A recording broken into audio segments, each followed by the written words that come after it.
আসসালামু আলাইকুম রহমতুল্লাহ। সুপ্রিয় ছাত্রছাত্রীবৃন্দ, তোমরা কেমন আছো? ইনশাল্লাহ তোমরা আল্লাহর রহমতে ভালোই আছো।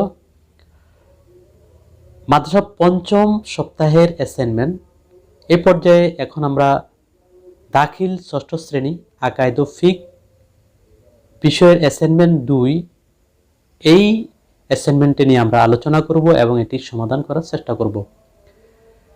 10 মিনিট মাদ্রাসার বিডি তোমাদের কেমন লাগছে, এটি তোমাদের কেমন উপকারে আসছে সেটা আমাদেরকে কমেন্ট করে জানিয়ে দিবে এবং ভালো লাগলে অবশ্যই লাইক দিবে।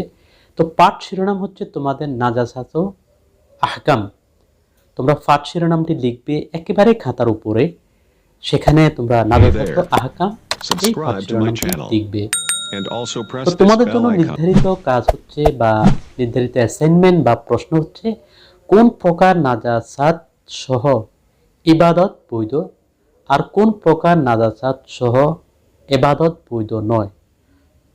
অর্থাৎ কোন প্রকার এবাদত নিয়ে নামাজ পড়লে এবাদত করলে এবাদত বৈধ হবে এবং কোন প্রকার নাজাসাত বা অপবিত্রতা নিয়ে ইবাদত করলে এবাদত বৈধ হবে না, এই বিষয়ে তোমাদের অ্যাসাইনমেন্ট দেওয়া হয়েছে।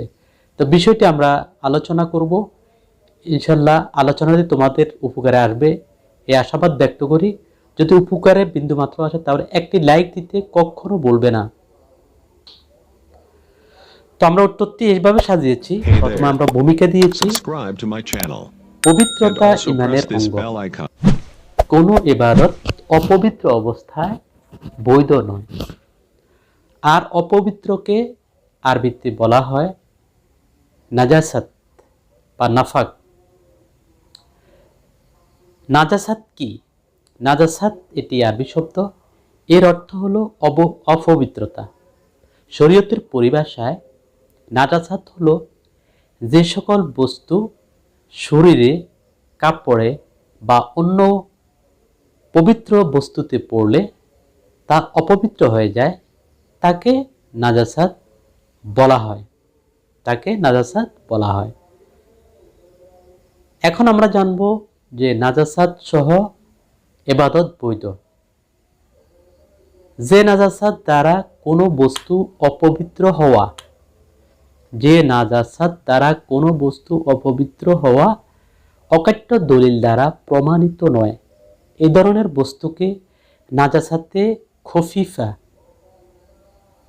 বলে, যেমন হালাল প্রাণীর পেশাব। এই জাতীয় অপবিত্রতা শরীরে বা কাপড়ের কোনো অংশে 1/4 স্থানে লাগলে বিকল্প ব্যবস্থা না থাকলে তা নিয়ে নামাজ আদায় করা জায়েজ আছে। অর্থাৎ 1/4 লাগলে তা নিয়ে নামাজ জায়েজ আছে।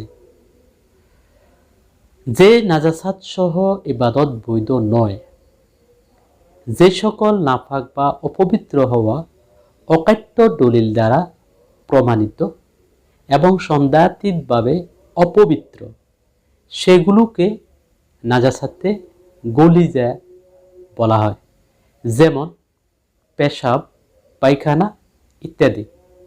এই প্রকারের নাফাক শরীর বা কাপড়ে কোনো স্থানে লাগলে তা পাক না করলে নামাজ জায়েজ হবে না। অর্থাৎ এই ধরনের অপবিত্রতা শরীর বা কাপড়ের কোনো অংশে লাগলে তা যতক্ষণ পর্যন্ত পাক না করা হবে ততক্ষণ পর্যন্ত এবাদত করলে সে এবাদত বৈধ হবে না বা গ্রহণযোগ্য হবে না। পরিশেষে আমরা